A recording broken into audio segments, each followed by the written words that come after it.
Si vous êtes comme moi, vous vous êtes probablement déjà demandé quelle arme est la meilleure pour le combat dans le jeu. C'est pourquoi dans cette vidéo, je vais passer en revue les différentes armes disponibles dans Minecraft et les comparer les unes aux autres pour vous aider à faire le meilleur choix pour vos prochaines aventures. Que vous soyez un débutant ou un joueur expérimenté, cette vidéo vous donnera toutes les informations dont vous avez besoin pour devenir un véritable expert des armes dans le jeu. Alors les 5 armes disponibles dans le jeu sont la hache, l'arc, l'épée, l'arbalète et le trident. Pour crafter la hache, je ne vous apprends rien, vous prenez 3 matériaux de votre choix, combinés avec 2 bâtons, et voilà, bravo, vous avez votre hache.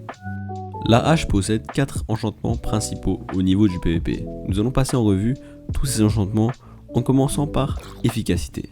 La hache peut désactiver un bouclier, il y a 25% de chances que cela arrive et 75% de chances que cela arrive si vous sprintez.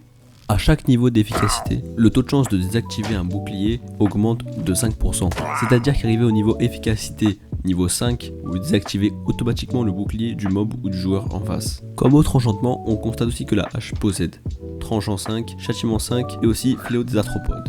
Mais alors combien de dégâts la hache inflige-t-elle? Alors pour un coup non critique avec une hache en netherite, c'est 10 points de dégâts. Par contre, si c'est un coup critique, dans ce cas là c'est 15 points de dégâts. Si la hache est enchantée avec tranchant 5, dans ce cas là, elle fera donc 13 points d'attaque. Et si c'est un coup critique, ce sera 18 points d'attaque. Alors ce qui est vraiment impressionnant, c'est qu'avec l'enchantement châtiment, on peut aller jusqu'à 22,5 points d'attaque et 27,5 points d'attaque avec un coup critique. Par contre, bien évidemment, ça ne se tient qu'avec les mobs déjà morts, genre les squelettes, les zombies, tout ça. Comme l'indique l'enchantement châtiment, c'est son principe. Maintenant, il est important de noter que la hache a ses défauts. Par exemple, sa vitesse d'attaque est de 1, ce qui est plus lent qu'une épée, et de plus, son temps de rechargement pour pouvoir caler un coup correctement est plutôt lent. Ça veut dire qu'il faut faire vraiment attention et être plus lent pour pouvoir caler un coup de manière correcte et être sûr de ne pas se louper. Je dirais que la hache reste tout de même très efficace pour des combats plutôt longs, proches, surtout à utiliser contre des joueurs qui ont un bouclier. Ok, maintenant on va s'attaquer à l'arc. Vous savez comment faire un arc, 3 bâtons, 3 ficelles, et voilà, vous avez votre nouvel arc.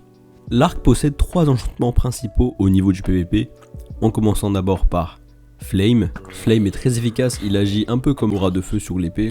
Donc n'importe quelle créature touchée prend feu. Et ça peut même être efficace, voilà, pour les drops de nourriture, tout ça sur les animaux, c'est directement cuit. Ensuite on a l'enchantement Frappe, qui agit notamment comme knockback sur l'épée. Tout simplement ça repousse les mobs. Je trouve ça assez efficace à utiliser notamment sur les creepers, voilà, toutes sortes de mobs où tu veux vraiment pas t'approcher en général.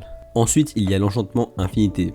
Alors cet enchantement est très intéressant. Le principe de cet enchantement, c'est que tout simplement on n'a pas besoin de flèches pour pouvoir faire fonctionner notre arc. Ça veut dire que à l'infini il peut fonctionner sans flèches. Par contre, bien évidemment, il ne peut pas être combiné avec l'enchantement Mending, raccommodage, car ce serait beaucoup trop cheaté. Maintenant on va s'intéresser à l'enchantement Puissance, qui augmente les dégâts de l'arc considérablement.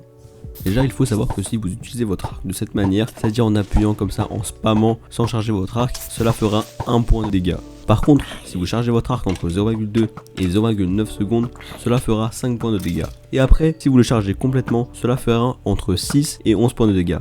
Vous allez me dire, mais pourquoi tel un écart? Le problème c'est que ça dépend si vous avez un coup critique ou pas. Et en fait, avec l'arc, c'est totalement aléatoire. En ce qui concerne l'enchantement Power 5, les dégâts produits par l'arc sont entre 15 et 25 points de dégâts, ce qui en soi est relativement haut. Ce qui est aussi intéressant avec l'arc, c'est qu'on peut utiliser des flèches spéciales, c'est-à-dire des flèches avec les effets de toutes les potions du jeu. C'est bien, je pense que ça crée des attaques un peu plus variées et plus dévastatrices, donc il faut savoir les manier. Il y a aussi 2 usages uniques à l'arc sur ce jeu, c'est le fait de pouvoir faire exploser une TNT dans un minecart à distance et de pouvoir allumer une TNT à distance. L'arc cependant doit posséder l'enchantement Flame. Maintenant nous allons passer à l'iconique épée. Vous prenez les 2 matériaux de votre choix, voici l'épée. Alors l'épée possède bien plus d'enchantements liés au PVP, en commençant par Aura de Feu. Alors Aura de Feu, pas besoin de vraiment vous la présenter, c'est absolument le même principe que Flame. La créature en question attaquée, elle prend feu, et elle peut aussi faire tomber de la viande cuite, par exemple si c'est un hoglin, un cochon, quelque chose comme ça. Ensuite il y a l'enchantement au recul, donc knockback, encore le même principe que punch sur l'arc, toujours à utiliser sur les mobs, de préférence creeper, tout ça, et dès que vous voulez vous éloigner d'un mob en particulier. Ensuite il y a l'enchantement affilage. Alors celui-là, il est plus spécial, il est unique à l'épée et je le trouve vraiment très intéressant. Cet enchantement-là permet de pouvoir frapper plusieurs mobs en même temps avec un seul coup. Alors vous inquiétez pas, c'est quand même régulé, c'est pas trop cheaté parce que les dégâts sont répartis sur tous les mobs.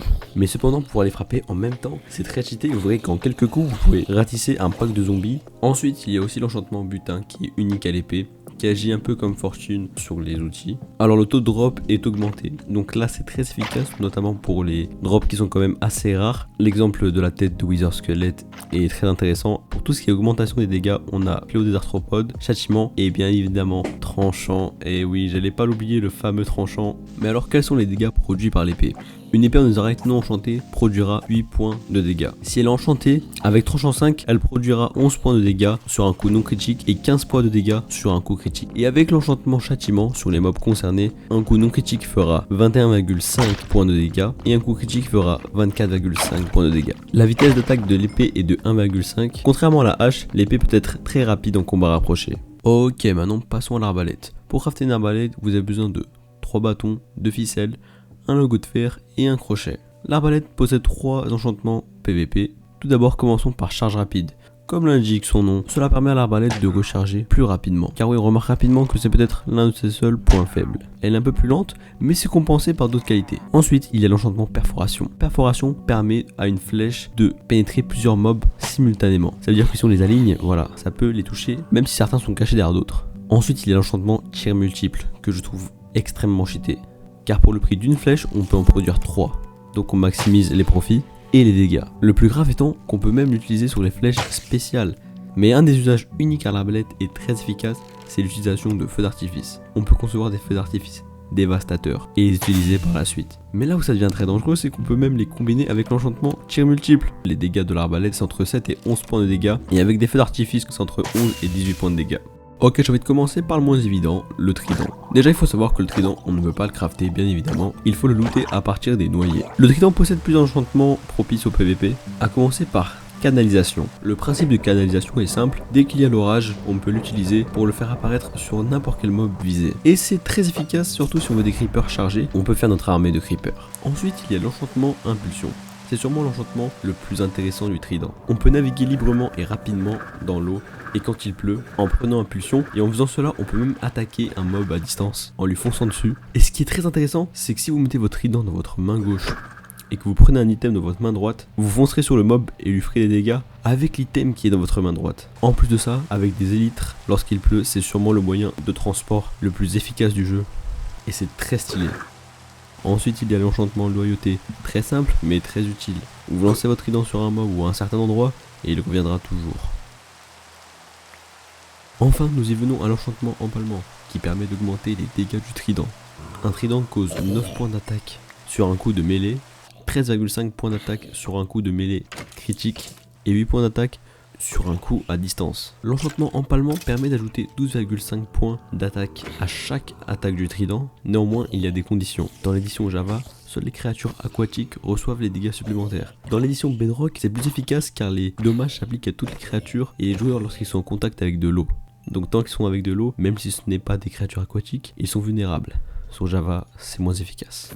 Ok, donc pour la conclusion, la meilleure arme pour débuter une partie, c'est clairement la hache. Notamment la hache empire. Elle propose 9 points d'attaque, tandis que l'épée en netherite en propose 8. Cependant, en late game, en fin de partie, l'arme la plus polyvalente, versatile et rapide demeure l'épée. Si on considère tous les enchantements quand même. Pour ce qui est d'armes à distance, l'arc reste en première position. L'enchantement Power 5 est trop cheaté. Ajoutons à ça le fait que l'arc est très simple à se procurer. C'est l'arme à distance la plus efficace.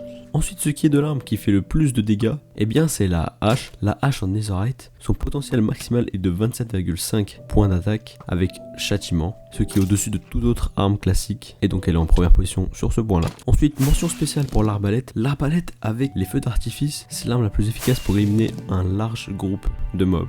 Ok, bah c'est à peu près tout ce que j'avais à dire sur les armes du jeu. Il se peut que j'ai oublié 2-3 trucs, donc n'hésitez pas à m'en faire parvenir dans les commentaires. Et moi j'espère qu'on se reverra très vite dans une prochaine vidéo.